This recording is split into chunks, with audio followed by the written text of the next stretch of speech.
زکوٰۃ کا نصاب کیا ہے؟ 7.5 تولے سونا یا 52.5 تولے چاندی، یا ان میں سے جس کی قیمت کم ہو اس مقدار کی رقم، اس پہ 1 سال گزر جائے تو زکوٰۃ واجب ہو جائے گی۔ اور اگر کوئی تاخیر کرتا ہے تو گناہ گار ہوگا، لیکن اگر کوئی ایڈوانس بھی دے دیتا ہے تو زکوٰۃ اس کی بھی ہو جائے گی کہ 2 سالوں کی اکٹھی زکوٰۃ دے دیتا ہے تو یہ بھی جائز ہوگی کہ اس نے ایڈوانس زکوٰۃ دے دی۔ اب زکوٰۃ کے مصارف کیا ہیں؟ زکوٰۃ کے مصارف جو ہیں وہ 8 ہیں۔ فقیر کو زکوٰۃ دی جائے گی۔ فقیر وہ ہوتا ہے جس کے پاس کچھ بھی نہ ہو، نہ گھر ہو، نہ مکان ہو، نہ اس کے پاس کوئی زر ہو، بس بالکل خالی مخالی، ایسا شخص فقیر کہلاتا ہے، تو اس کو زکوٰۃ دی جائے۔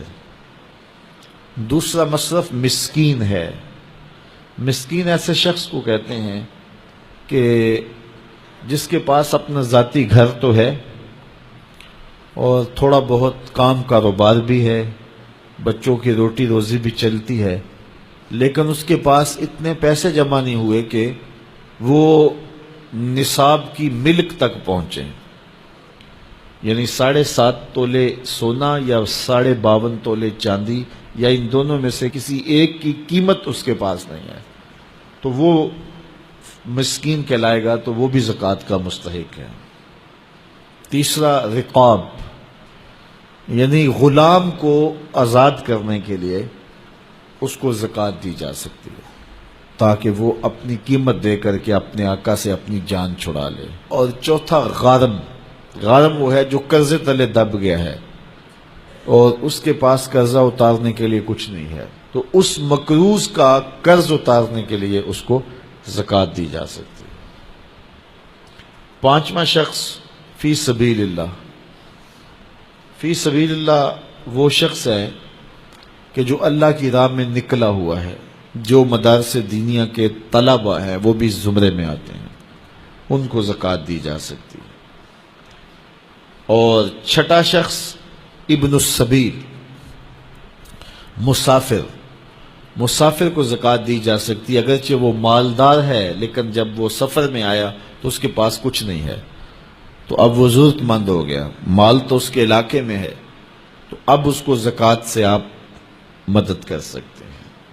اور 7واں مصرف عامل، جو حکومت کی طرف سے زکوٰۃ اکٹھی کرنے پہ مامور ہو، تو باقاعدہ اس کی تنخواہ بھی زکوٰۃ کی رقم سے دی جائے گی۔ 8واں مصرف زکوٰۃ کا وہ لوگ ہیں جن کے بارے میں یہ گمان ہو کہ وہ اسلام لے آئیں گے، تو ان کی دل جوئی کر کے ان کو زکوٰۃ کی رقم بھی دے سکتے ہیں تاکہ وہ اسلام میں داخل ہو جائیں، لیکن اب اسلام غالب ہو گیا تو اس کی ضرورت نہیں رہی۔ اللہ اکبر۔